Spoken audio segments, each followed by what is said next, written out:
Welcome back to Golo Nightmare. Tonight's story is about a new town, a welcome packet, and one page stamped, "Do not discuss." Turn off the lights, wear your headphones, and listen carefully, because some rules are not meant to be read out loud. I want to be honest about why we moved there, because everything that happened after only makes sense if you understand how little choice I felt I had. I lost my job in the spring. They called it a restructuring, which is the word companies use when they want you to feel like you weren't fired, just rearranged out of existence.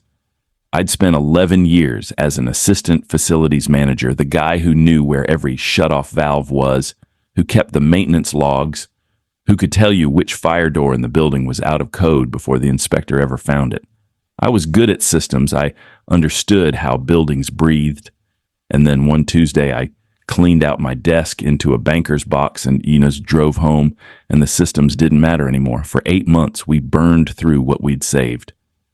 Carla picked up extra shifts at the clinic. I did contract work where I could find it. A little remote project management, some weekend handyman jobs for people in our old neighborhood who knew me and felt sorry for me, though no one ever said that part out loud.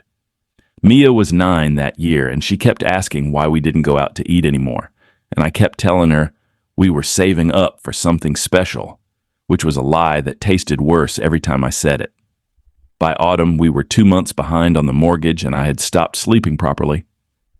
I'd lie awake doing math in the dark, the kind of math that never came out right no matter how many times I ran it.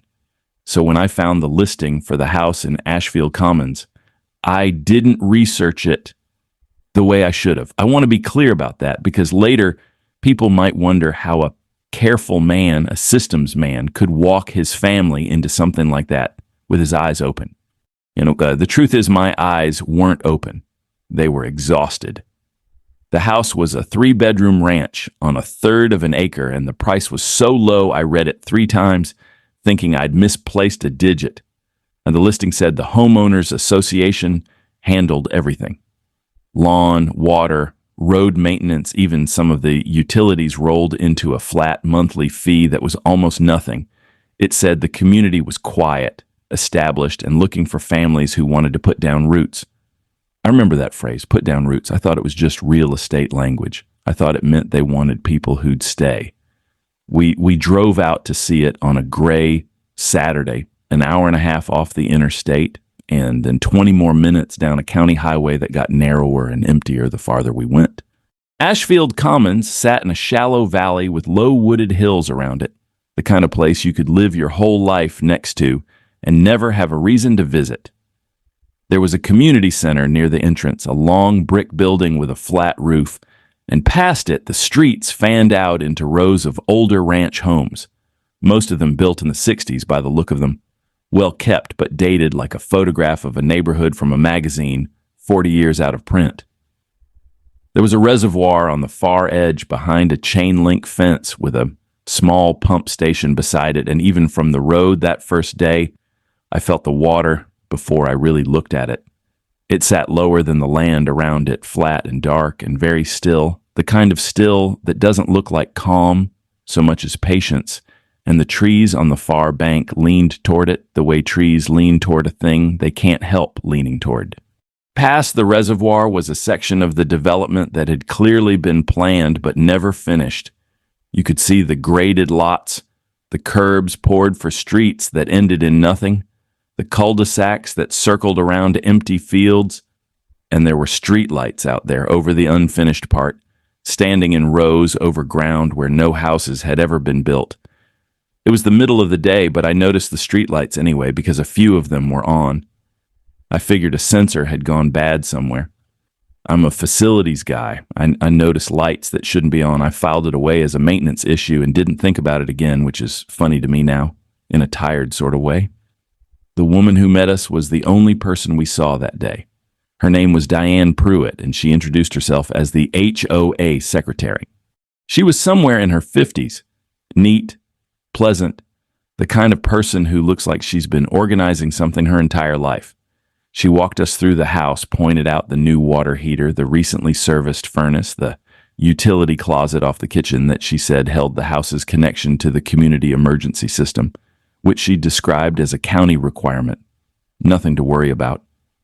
She had an answer for everything, and her answers were always just a little shorter than the question deserved, and she had a way of finishing each one with a small, patient smile, and then waiting perfectly still until you moved on, as though she'd set the answer down between us and was watching to see whether I'd pick it up or leave it where it lay.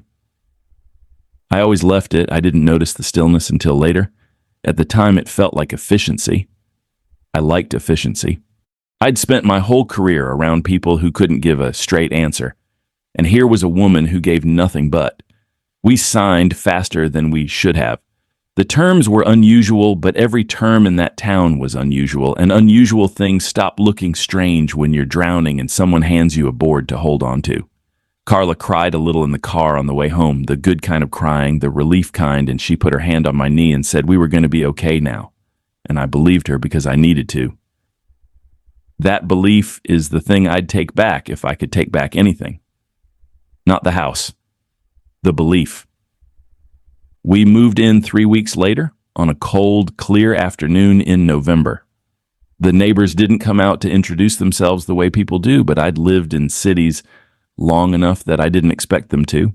What I noticed instead were the small things, the operational things, because that's how my brain works.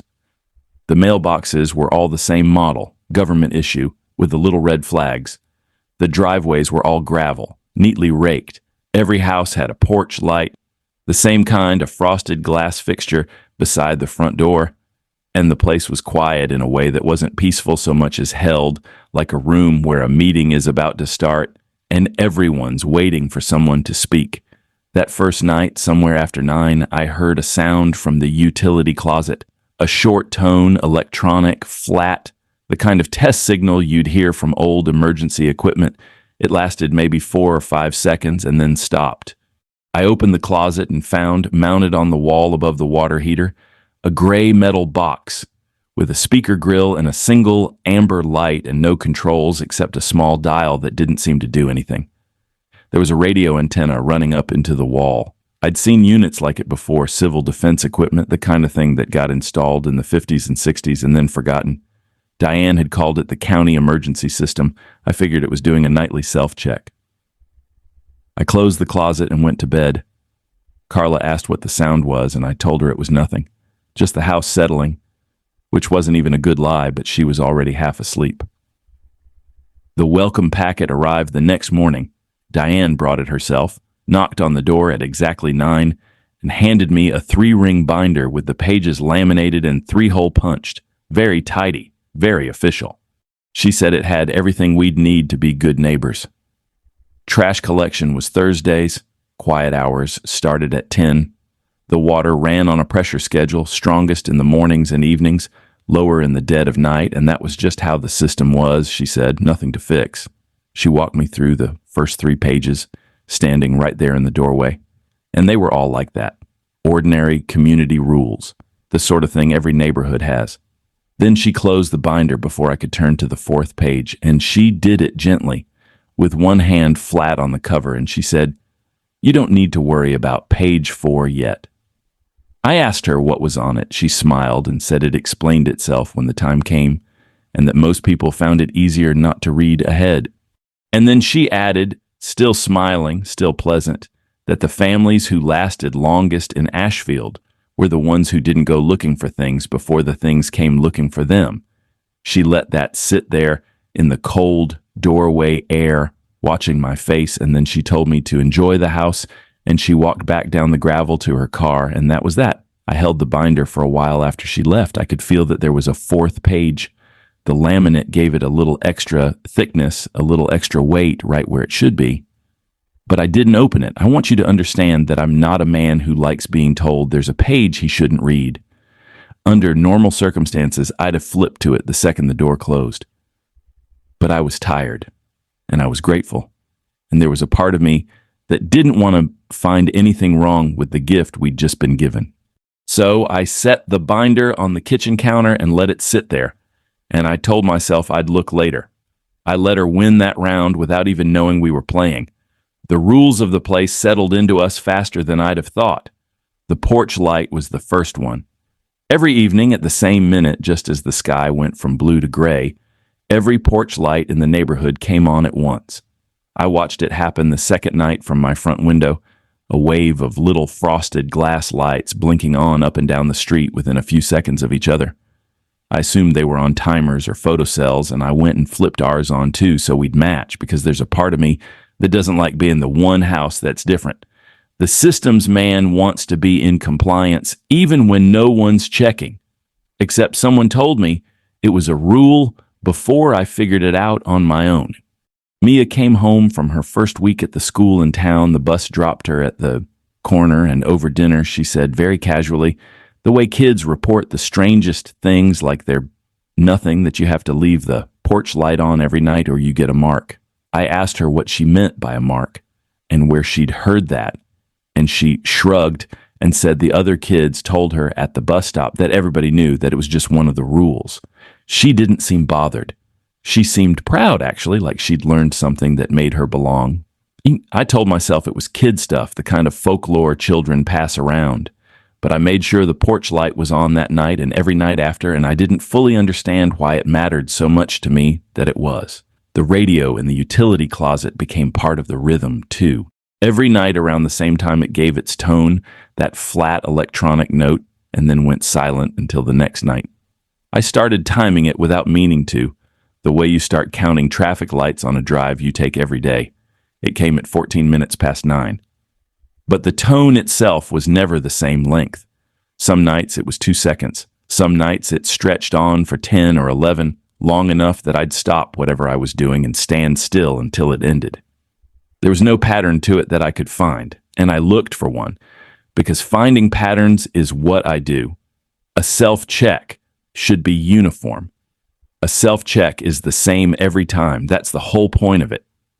This wasn't. I mentioned it to the neighbor, an older man named Hollis who lived 2 houses down, and who I'd see out in his yard most evenings doing the slow, careful work that retired men do to fill the hours. I told him the radio in my closet went off every night and asked if his did the same. He said it did. I asked him what it was.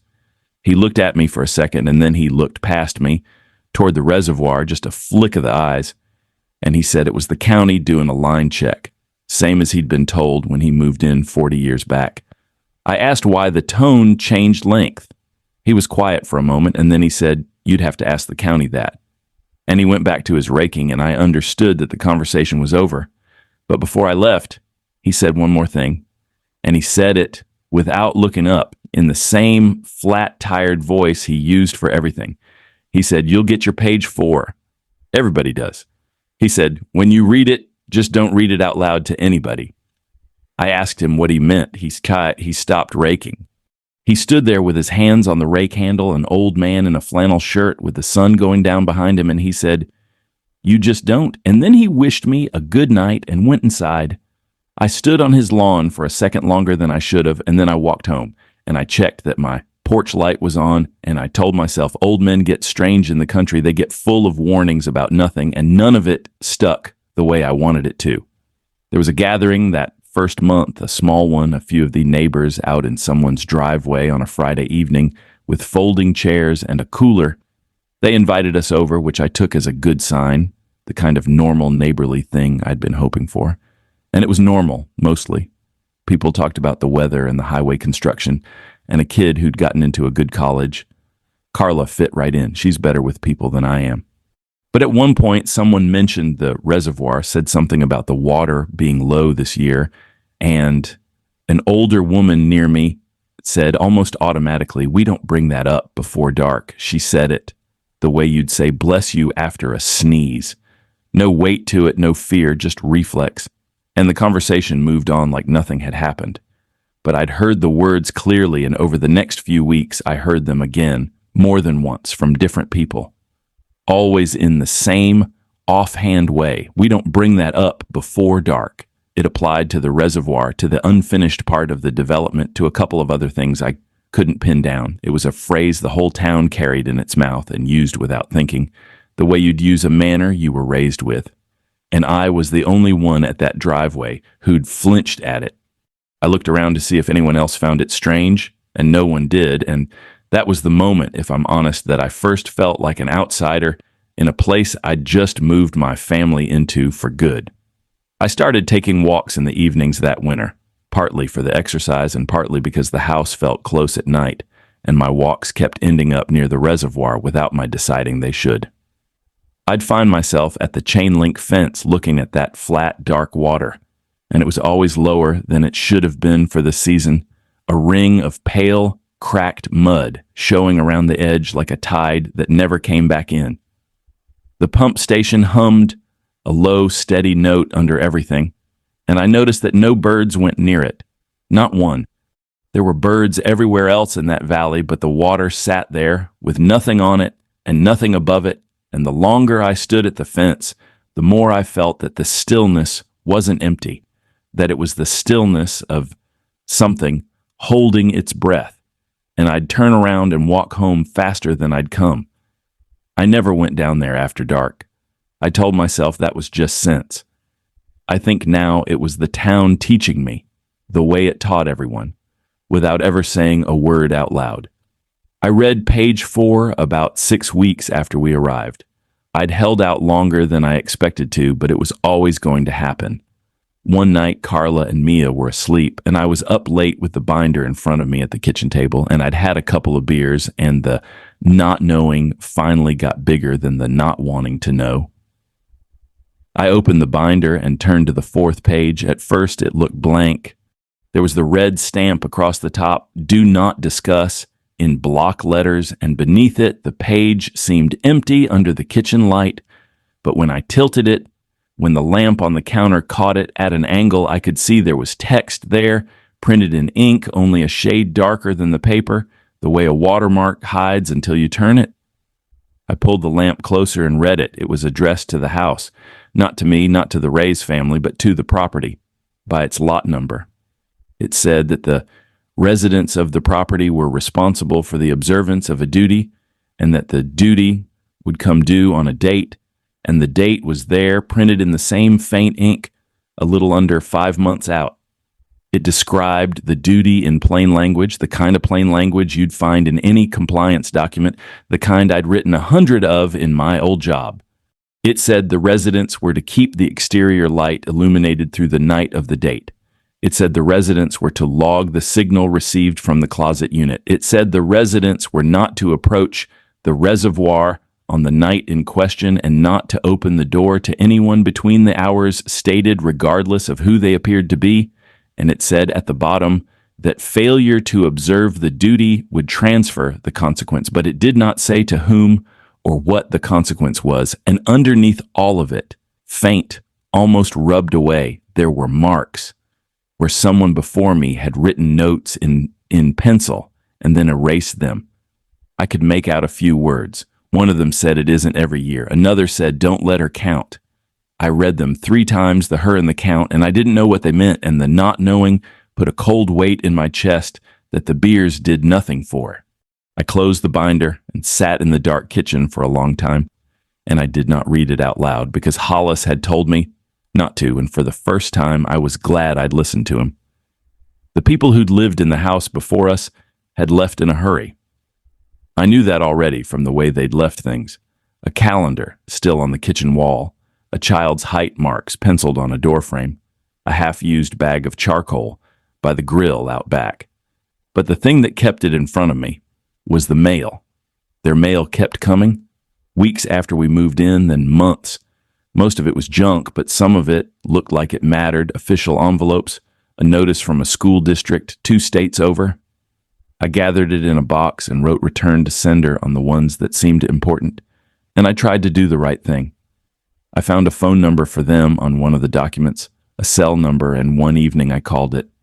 It rang twice, and then a recording said the number was no longer in service.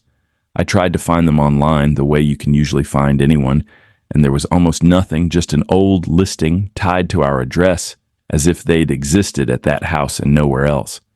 So I wrote them a letter. I put it in a fresh envelope, the forwarding address I'd found on one of their forms, and I dropped it in our mailbox with the little red flag up. It came back 9 days later. But it didn't come back the way return mail comes back, with a yellow sticker from the post office and a forwarding error. It came back stamped in red ink with a stamp I recognized because it was the same stamp, the same red, the same block letters as the one on page 4. Do not discuss. Someone had taken my letter out of the mail stream, opened it, read it, stamped it, and put it back. And the only office in that town with a stamp like that was Diane's. I stood at the end of my driveway holding that envelope, and I understood, in a way I couldn't talk myself out of anymore, that I was living inside something that watched what I tried to send out. I never did reach the family that lived there before us. To this day, I don't know where they went or whether "Don't Let Her Count" was something they figured out too late. I started spending time at the community center after that on the excuse of using the free coffee and the meeting room Wi-Fi for my contract work, but really to watch. The main room had a big community calendar on the wall, the dry erase kind with the month laid out in squares, and someone kept it current. The trash days marked, the HOA meetings, a potluck, a blood drive, but there were dates blacked out. Not erased, not left blank, but filled in solid with black marker, 4 or 5 of them spread across the year, no labels, no explanation. I looked at them for a while, one afternoon while my laptop pretended to load something, and then I checked the one that fell in the spring against the date I'd read on page 4, and they were the same day. My house's duty fell on one of the blacked out dates. Diane was there that day in the little office off the main room, and I asked her about the calendar as casually as I could manage. I asked what the black squares were. She looked up from her paperwork, pleasant as ever, and said those were community observance days, and that I'd be informed of anything that concerned my household when the time came. I asked what observance meant. She held my eyes for a second, and there was nothing unkind in her face, nothing threatening, just a patience so deep it felt like a wall. And she said, "You've read your page 4, haven't you?" It wasn't really a question. I didn't answer.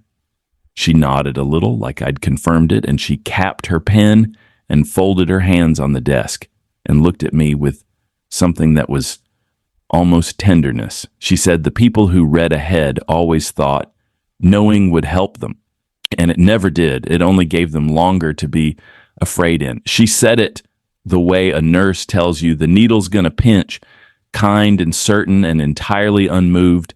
And then she said, "Then you know more than I'm allowed to tell you." And she went back to her papers as if I'd already left the room. I left without my coffee. There was a night in the deep, cold part of winter when I forgot the porch light. I want to be careful about how I tell this because it's the part I understand the least, and it's the part that still wakes me sometimes. It was nothing dramatic. We'd had a long day. Mia had a fever. Carla and I were up late taking turns sitting with her, and somewhere in all of it, the routine slipped, and I went to bed without checking the front of the house. I realized it around 2 a.m, lying there, the way you suddenly remember the thing you forgot. I got up and went to the living room window and looked out, and our porch was dark. Every other porch on the street was lit, that little row of frosted lights, and ours was a black gap in the row. I flipped the switch. The light came on.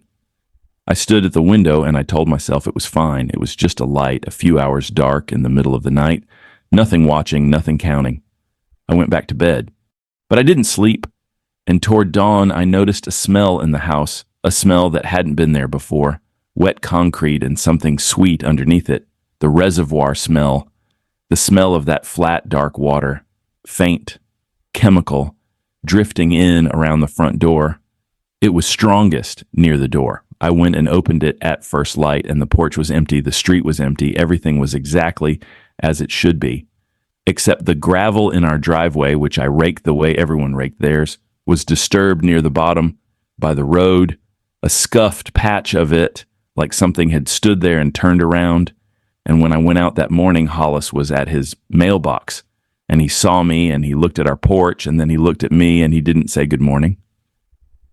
He didn't say anything. He just held my eyes for a second with an expression I can only call sorry, and then he went inside. I checked on the family 2 doors the other way, an excuse about borrowing a tool, and the man there wouldn't quite meet my eyes either.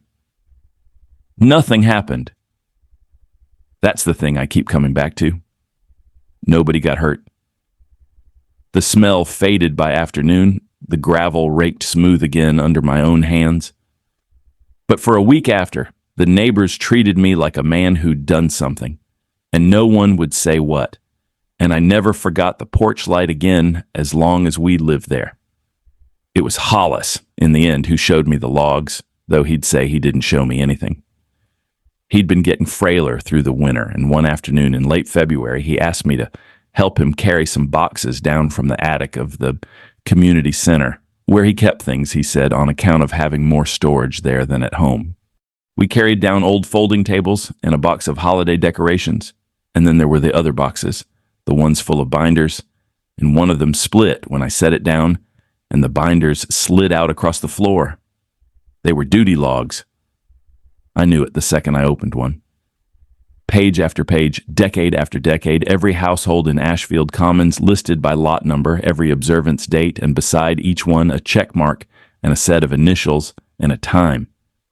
The signal logged, the light confirmed, the reservoir unapproached, going back to 1961 when the first phase was built, 60 years of it, hundreds of pages.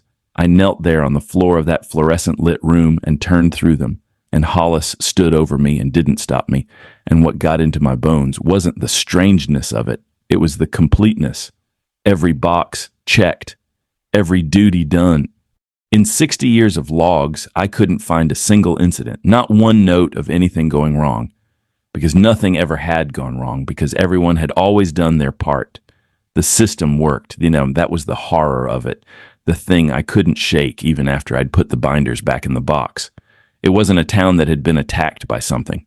It was a town that had spent 60 years successfully not being attacked by doing the same small things over and over forever and calling it being good neighbors. I asked Hollis what the consequence was. The one page 4 said would transfer if you failed. He sat down in one of the folding chairs, slow, the way he did everything now, and he was quiet for a long time. Then he said in his flat, tired way, that he'd lived there 60 years and never once seen it, because in 60 years, nobody on his street had ever failed. He said the whole point was that you never found out. He said the not finding out was what you were buying, with the light and the log and the staying inside. And then he said the thing that I've never been able to put down. He said, it isn't out there waiting to hurt us, son. It's just owed something. We just keep paying so it never has to come collect. That night I sat in the dark and I put the pieces together because that's what I do. I make systems make sense even when I'd rather they didn't. The duties weren't separate rules. They were one machine distributed across every house, every household, holding a piece of it without ever seeing the whole. The lights, the tone, the staying inside, the not approaching, the dates blacked out on the calendar. Each household had its turn in a rotation that came around when it came around. Not every year, the pencil note had said it isn't every year, but eventually always to everyone. And the reason page 4 was stamped, do not discuss. The reason Hollis had told me not to read it aloud, the reason Diane had stamped my letter and stopped me from sending the words out, was that the obligation moved through speech. To tell someone what was on their page 4, to read it to them before their time, was to take it on yourself. The silence wasn't fear. The silence was self-defense. Every person in that town stayed quiet to keep from inheriting somebody else's debt.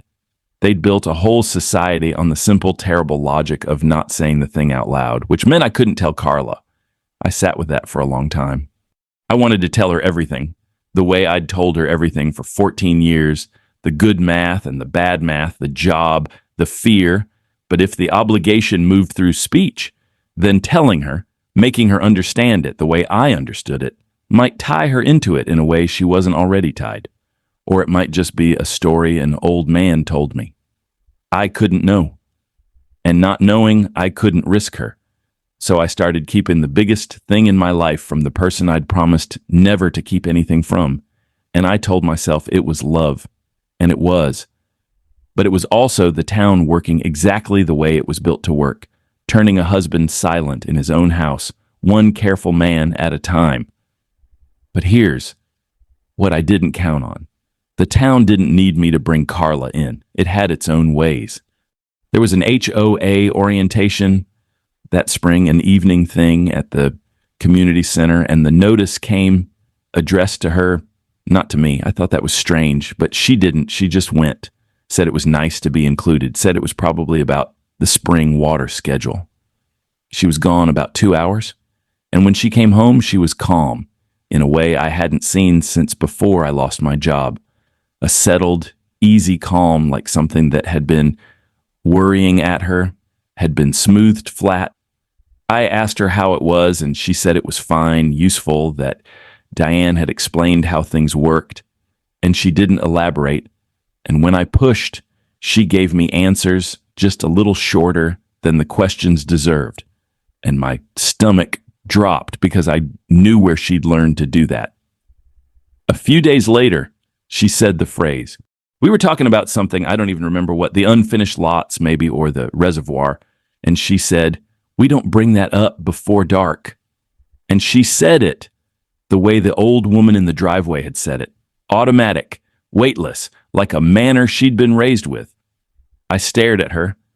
I asked her where she'd heard that.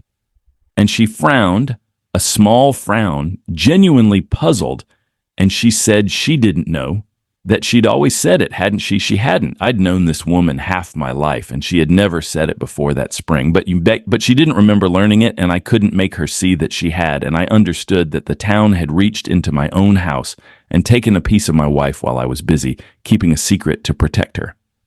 Mia was the one who scared me the most, though, because Mia didn't hide any of it. Children don't. Whatever the town did to the adults made them quiet and smooth and forgetful. It did something simpler to the kids. It just taught them.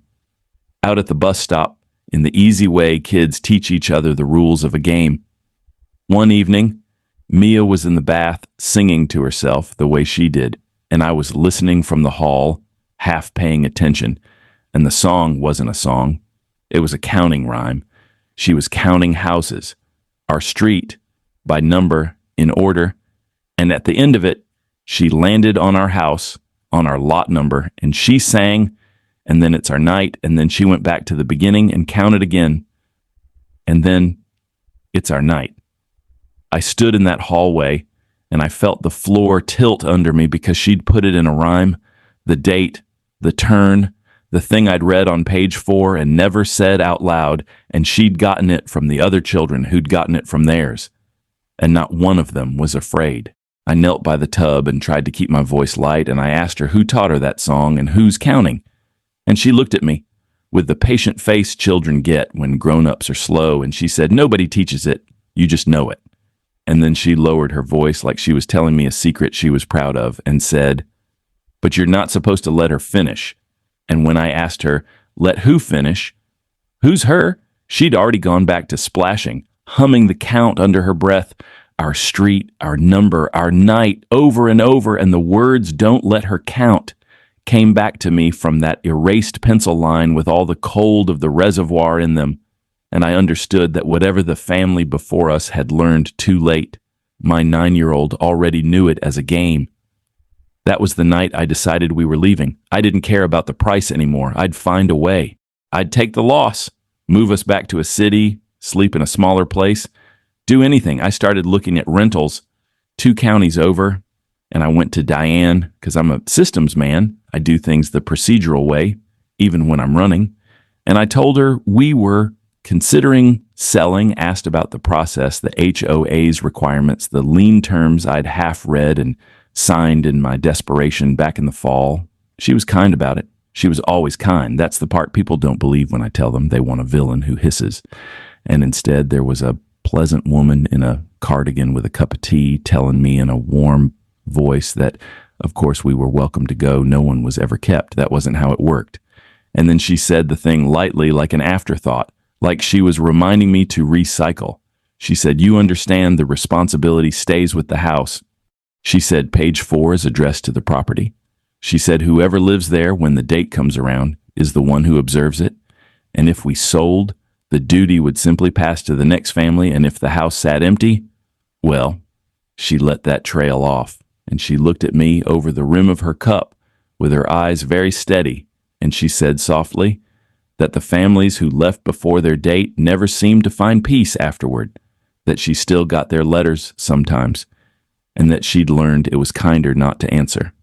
She sipped her tea, and she said with what I swear was real gentleness that most people, once they've read their four, find it easier to just stay and see their date through because leaving doesn't end it. It only hands it to a stranger, and most people aren't comfortable doing that to a stranger. She'd done it without raising her voice. She'd closed the door without touching it because she was right about the math. And the math was the same trap as always, the money I didn't have, the move I couldn't afford twice in 1 year, and now this new weight on top of it, the knowledge that running didn't free us. It just made some other tired, desperate family the ones standing in the dark on our date. I went home and I told Carla we were staying, and she smiled and said good. She liked it here, and she didn't ask why I'd ever thought otherwise, and I realized she'd never known we were trying to leave at all. Our date came in late April on a Thursday, one of the blacked out squares. I'd had weeks to prepare, and there was almost nothing to prepare, which was the worst part. It wasn't the kind of thing you could fortify against or fight. It was the kind of thing you could only do correctly. So I read page 4 again in the angled lamplight the morning of, and I made a list in my head the way I'd have made a list for any procedure in my old job. Keep the exterior light illuminated through the night. Log the signal received from the closet unit. Do not approach the reservoir. Do not open the door to anyone between the stated hours, regardless of who they appear to be. 4 things. I'd run more complicated checklists for a routine fire inspection for 3 days before the date the reservoir had been dropping. I'd walk out in the evenings and the ring of cracked mud around it had widened, the water pulling back from the banks like a sheet drawn down off a bed, and the pump station's hum had changed, gone lower and uneven, and on the last evening the whole valley smelled faintly of wet concrete and that sweetness all the way up to our street, as if the thing in the water had already started moving toward the houses and was simply taking its time. I sent Carla and Mia to bed early. I told them I had work to finish, a contract deadline, and I'd be up late, and they should sleep and not get up no matter what, that I'd handle anything that needed handling. Carla looked at me for a second longer than usual, and I thought she might say something, might let some buried understanding surface, but she just kissed me and said, "Don't stay up too late," and went down the hall. I checked the porch light. I checked it again 20 minutes later. Still on. I sat at the kitchen table with the closet door propped open so I could hear the unit, and I waited. The tone came at 14 past 9, the way it always did, but that night it didn't stop. It started flat and short, like always, and then it held, and it kept holding, and it changed, slow, dropping in pitch, the way a sound does when whatever's making it is getting closer or getting larger. And it went on for so long that I stopped counting the seconds because counting felt like the wrong thing to do. I wrote it in the log, the time, the duration, my initials, the way the binders in the attic had taught me without meaning to. The light was on. I was inside. I was not going to the reservoir. I was doing the 4 things. Around 11, the smell came. Wet concrete and that sweetness under it, the reservoir smell, seeping in around the front door, but stronger now, thick enough to taste, the whole dark water of the place pressed up against my house. And then there was a sound on the porch. Footsteps, slow, gravel, and then up onto the boards, and then nothing, and then a knock, soft, polite, the kind of knock a neighbor gives. And a voice. Yeah, I'm not going to tell you whose voice it was, but I'll tell you that it was a voice I knew better than almost any voice in the world. A voice that belonged to someone I loved. A voice I had heard say my name 10,000 times across the ordinary years of my life. And that's what nearly finished me, because it was perfect. It wasn't an imitation. There was nothing wrong with it. There. It said my name through the door, the way that person always said it, with the same little lift at the end, the same warmth, and it was tired, and it was cold, and it asked me to open the door, just for a second. It said it didn't understand why the door was locked. It said it had been out by the water and gotten turned around in the dark and was so cold. And couldn't I just let it in? It was only me out here, only me. Why would I leave it standing out in the cold? And the worst of it, the thing I have never told anyone, is that it knew things. It said a small, private thing only that person could have known, a thing from our real life. Said it gently through the wood, the way you'd offer proof, the way you'd say, see, it's me, you know it's me. And every cell in my body wanted to cross that floor and turn the lock, because the part of you that loves someone does not check, first, whether they're real. But page 4 said, do not open the door to anyone, regardless of who they appear to be. So I didn't. I sat at the kitchen table with my hands flat on the wood, and I pressed them down until the bones ached, and I listened to that beloved voice ask and ask again and grow softer and then begin to cry, quietly the way that person cried, and call my name in a small, broken way that I will hear for the rest of my life. And I did not move, and I did not answer, and I kept the light on. And at one point, I heard myself making a low sound through my teeth to keep from calling back, and I bit down on it, and I held. After a while, I don't know how long, it stopped. The crying stopped first, all at once, like a tap shut off, and that was somehow worse than the crying. The footsteps went back down off the porch, back across the gravel, back toward the road, toward the water. The smell thinned out. By 2 a.m, the closet unit gave one last short, flat tone, the normal kind, and then it was just a gray box on a wall again. I went down the hall on legs that didn't feel like mine, and I opened the bedroom doors, both of them, and there they were. Carla asleep with one arm thrown over her face, Mia curled small under her blanket, both of them breathing, both of them home, both of them exactly where I'd left them. And I stood in the dark and shook, because of course they'd never been on the porch. I went back to the kitchen and sat until the sky went pale, and then I wrote the final line in the log, observance complete, and my hands weren't even shaking anymore by then, and that scared me more than anything that had happened all night. Because I'd done it right. I'd done it perfectly. The careful, procedural, compliant part of me, the part that had failed to keep us in our old house, the part I'd been ashamed of all winter, that part had just kept my family alive by sitting still and doing 4 things correctly, and nothing had happened. And nothing happening was exactly what success looked like. In the morning, Carla asked if I'd finished my work, and I said I had. Mia ate her cereal and counted nothing because our night was behind us now, and she'd start counting towards someone else's. I went out to get the paper, and Hollis was at his mailbox, and he looked at our porch, still lit in the early light, and then he looked at me, and this time, he didn't look sorry. He nodded. Just once. The way one man nods at another who's done the work, and I nodded back, and I felt something I'm ashamed to name, which was relief, and under the relief, belonging. I'd crossed over. I wasn't the outsider at the driveway anymore, the only one who flinched. I was a man who'd seen his date through. I understood the town now, from the inside, the way Hollis understood it, the way Diane did. I'd become part of the thing I'd been afraid of, and the becoming hadn't hurt at all. That's how it gets you. Not with a monster, with a job well done. The Okafors moved into one of the finished houses on the next street over that summer, a young couple with a baby and a boy a little older than Mia.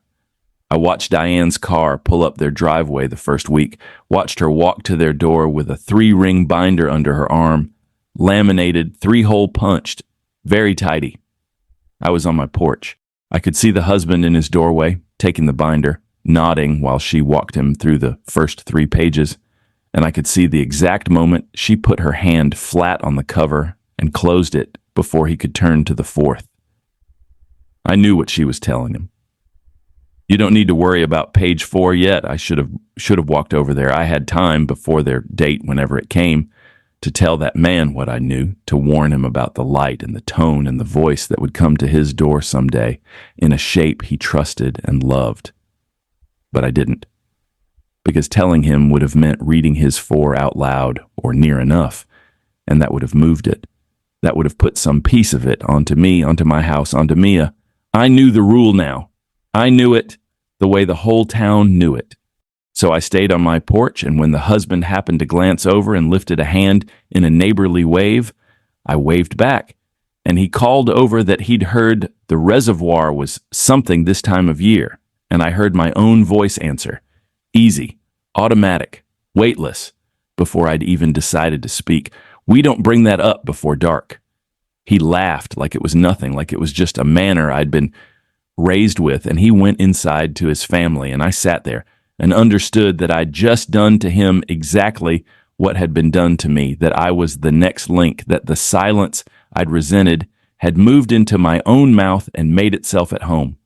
We left Ashfield Commons 2 years later, when my contract work finally turned into a real job, and we could afford a place closer to the city.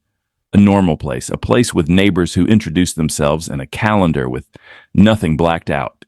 I sold the house to a family I never met through an agent, and I never asked Diane about the lien again, and the duty stayed with the house the way it always would, and somewhere out there is a family I helped trap the same way the family before me trapped us, the same way it's been going since 1961, each of us paying our piece and handing the rest down the line. I don't know what was on the reservoir side of all this. I never saw it. That was the whole point, Hollis said. The not seeing, and I'm grateful, I suppose, that I held up my end well enough to never have to. I never found out what happened to the family that lived there before us, the ones whose mail kept coming, the ones who wrote, "Don't let her count in pencil," and then erased it. I never learned what the her was or who was counting, though I think about Mia in the bathtub sometimes, our street, our number, our night, and the things she said about not letting her finish, and I've decided not to think about it too hard. There are cold spots in this story that I've learned to step around. A man can't pull on every thread. Some of them are load-bearing. But here's the thing I'll tell you, the thing that's the truest part of all of it. We've been gone from that town for years now. We live somewhere ordinary. There is no closet radio, no porch light rule, no page 4. And every single night, without fail, I get up before bed and I make sure the porch light is on. Carla thinks it's a habit from the old place, and she's right, but she doesn't know what kind of habit. I've tried leaving it off. I lie there in the dark, and the wrongness of it builds in my chest like water rising behind a wall, and somewhere underneath it, faint, I start to hear a count, our street, our number, and I'm up and across the room and flipping the switch before I've decided to move. And only then, with the porch lit and the dark held back off the front of the house, can I sleep. I do it for nothing now. There's no date out here, no rotation, no debt, nothing in the water because there is no water. I do it because something in me learned in that valley that you keep the light on and you do your 4 things and you don't open the door no matter whose voice is on the other side of it, no matter how much you love them, no matter what they know about you, because the doing of it is the only thing that ever kept anyone safe. So I keep the light on. And I've never told this to anyone, not Carla, not anyone, until now, and I've been careful all the way through not to read you the part that moves. I've told you almost everything, but I never told you what was actually written on page 4, not the words of it, not the way it really reads when the lamp catches it, and I never told you whose voice came to my door and cried and said my name and knew the thing only that one person could have known. I never will, because I know how it works now. I know what saying it out loud would do and to whom it would go. I've done enough to enough people. The least I can do, the last decent thing left in me, is to carry it quietly and leave you out of it and check the lock and turn the light on and say goodnight and not bring up the rest before dark.